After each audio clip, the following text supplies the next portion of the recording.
¿Aló? Hola, mi amor, ¿qué tal? ¿Cómo estás? Te estoy esperando aquí en el parque. Mi marido no está.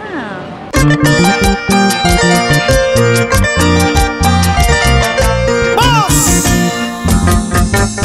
¡Juventud y mucho talento!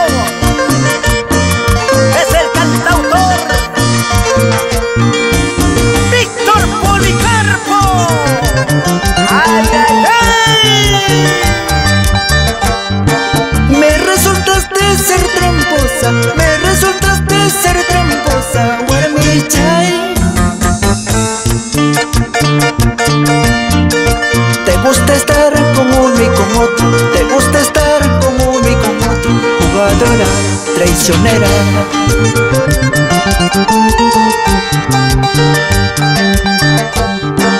Yo te entregué mi amor sincero, yo te entregué mi amor sincero, paisanita. ¿Por qué me mientes de tal forma? ¿Por qué me mientes de tal forma? Mentirosa, interesada. ¿Cuándo cambiarás? ¡Ay, ay, ay!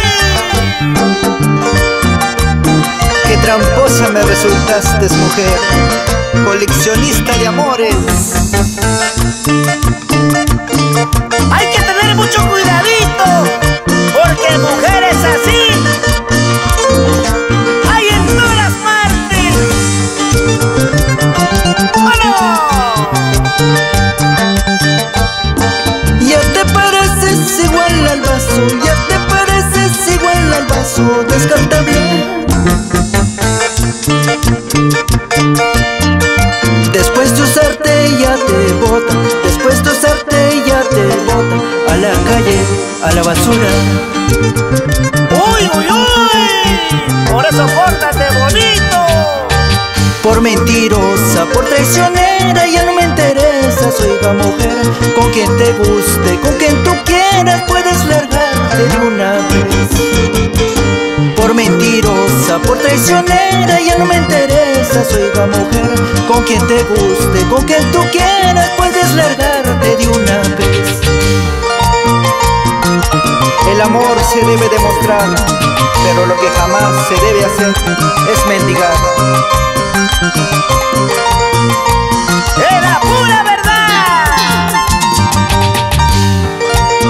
Godofredo Kichka saluda a sus hermanitas lindas Mariela y Janet Kichka y Panzón en Veracruz, Ayacucho. ¡Ahora! ¡Dale! ¡Duro! Así, así, pa' ti, pa' mí, pa' ti, pa' mí. ¡Ay, ay, ay!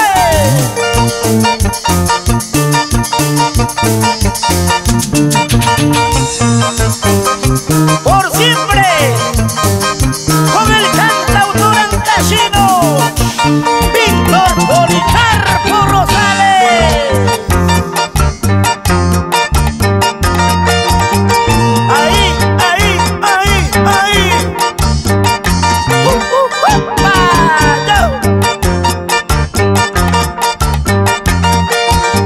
Muchas gracias a Producciones Dulce Melodía. Oye, Blanquita, ven y vamos a bailar así, suavecito.